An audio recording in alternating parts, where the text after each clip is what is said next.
Rebonjour Joseph. Bonjour. Donc Joseph Espinoza de Imo Solutions.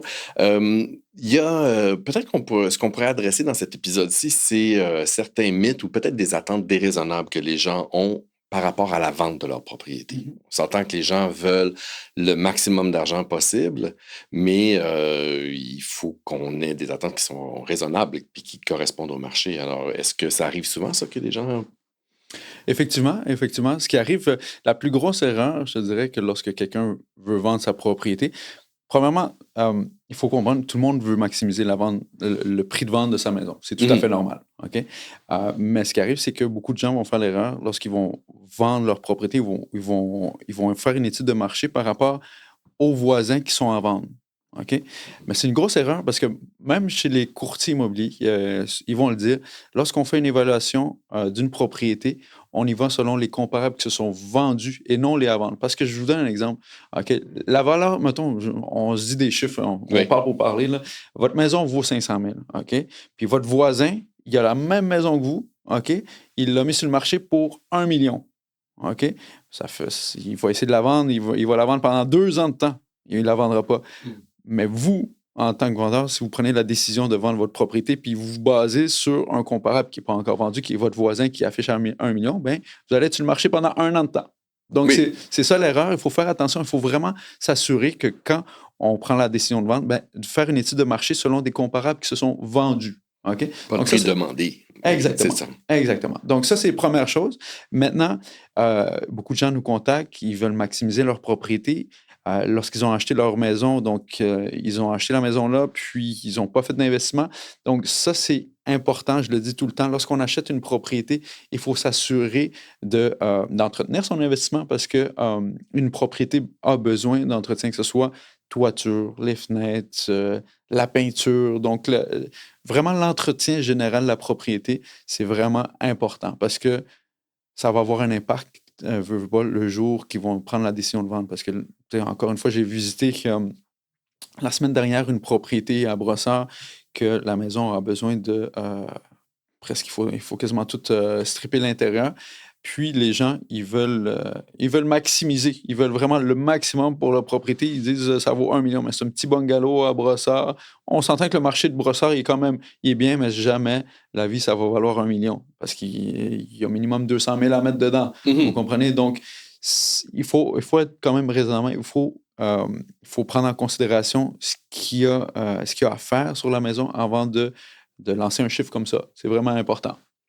Oui, c'est ça. Puis bien, évidemment, dans votre cas à vous, si on vous appelle parce qu'on veut vous vendre la propriété, ça va avoir un impact sur votre évaluation si vous réalisez qu'il y a beaucoup de travaux à faire. Euh, Parce que, bon, on a parlé déjà que vous achetez des projets, donc la plupart du temps, c'est des maisons que vous allez retaper, que ce soit des rénovations légères ou très lourdes. Là, si vous strippez la maison, puis vous recommencez à l'intérieur de A à Z. Mais le prix va varier en fonction de qu'est-ce que vous voyez qui est nécessaire comme travail. Exactement, exactement. Puis souvent, ce qui arrive, c'est que, tu sais, des fois, les gens, ils veulent pas vont pas vendre la propriété, mais ils vont décider de s'embarquer dans les rénaux pour justement essayer de maximiser le prix de vente. Il y a des gens Mhm. qui vont prendre cette décision-là de t'embarquer dans le projet de rénovation. Bien, souvent, c'est que nous autres, étant donné qu'on a toutes les équipes, on est entrepreneur général. Je pense qu'on vous l'a déjà mentionné, là, on a toutes nos licences en règle. Donc, on a tous nos sous-traitants. Étant donné qu'on, tu sais, des salles de bain, on en fait des centaines par année, puis Mhm. les cuisines, on en fait beaucoup, puis on est spécialisé. Donc, on a toutes nos équipes, donc des sous-traitants qui sont spécialisés dans chaque projet. Donc, souvent, on peut accompagner les gens qui décident de se lancer dans le projet de réno. Donc, on est capable de les accompagner, puis faire que ce soit un projet qui est réussi, puis qui est sans stress encore une fois. Parce que, tu sais, des fois, un flip, des fois, ça peut tourner rapidement à un flop. Hein? Donc, Oui, si on est mal effectivement. accompagné, donc il faut s'assurer d'avoir les bonnes ressources autour de nous. Puis des fois, donc ça peut être une belle option aussi qu'on apporte aux gens lorsqu'ils veulent entreprendre des rénaux. Là. Oui, donc vous pouvez non seulement vous acheter des propriétés, mais vous pouvez agir comme une plaque tournante vers différents sous-traitants pour des gens qui veulent faire des travaux, pas nécessairement pour vendre leur maison, mais justement profiter de votre expertise en tant qu'entrepreneur en construction. Exactement. Et puis, donc ça, c'est un autre volet de votre offre en tant qu'entreprise.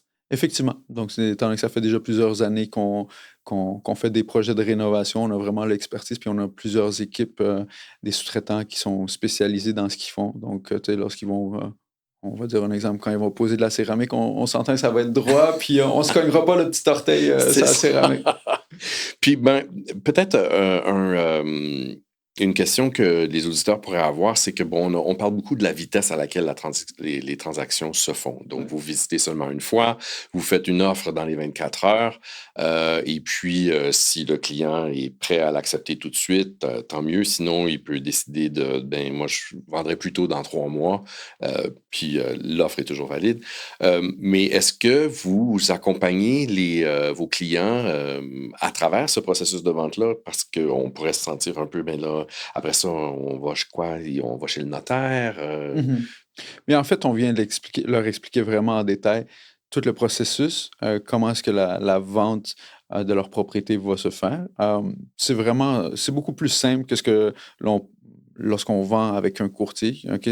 Transiger avec nous, c'est pourquoi la raison principale les gens font affaire avec nous, c'est que on vient vraiment simplifier la transaction immobilière. Puis, tu sais, une fois qu'on a une entente par rapport au prix, c'est que le vendeur qui va décider quand est-ce qu'il veut faire la transaction. Que ce soit dans 6 mois, pour X raison, que ce soit dans 30 jours, ben, nous autres, on n'ira pas habiter dans la maison. Donc, Mhm. on a cette latitude-là, on peut lui donner cette flexibilité-là qu'il choisit quand est-ce qu'il veut faire la transaction.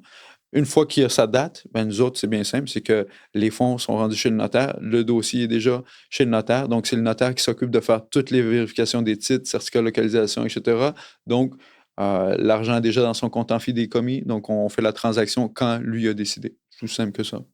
Parfait. Donc, si on est intéressé à vendre notre maison pour quelque raison que ce soit, mais qu'on veut que ça se fasse rapidement, et pas passer nécessairement par toutes les étapes de passer par un courtier immobilier, qui lui est un peu à la remorque de particuliers qui sont à la recherche de maisons dans ce quartier-là, à ce moment précis-là. Vous, c'est pas votre cas, là. Vous achetez justement pour développer des propriétés, pour les vendre ou les exploiter plus tard en faisant de la location, ben, on vous rejoint sur votre site web. Je pense que c'est imosolution.ca. Exactement, sur imosolution.ca. Puis c'est bien important de comprendre, on n'est pas des courtiers, on n'est pas une agence immobilière, donc il n'y a pas de commission à payer. Donc je le répète parce que c'est vraiment important. Il y a beaucoup de monde qui sont pas certains, là, de nous autres. Donc lorsqu'on vous fait une proposition d'achat, le montant qui est inscrit sur la promesse d'achat, c'est le montant qui vous revient directement dans vos poches. Il n'y a pas de frais cachés.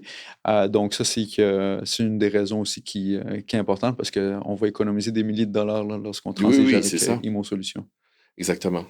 Ben, écoute, Joseph, ça m'a fait plaisir d'apprendre tous les aspects d'Imo Solutions, tous les services que vous offrez. C'est très intéressant. Puis, je suis convaincu qu'il y a plusieurs de nos auditeurs qui vont trouver que c'est très intéressant aussi, puis qui vont vous contacter.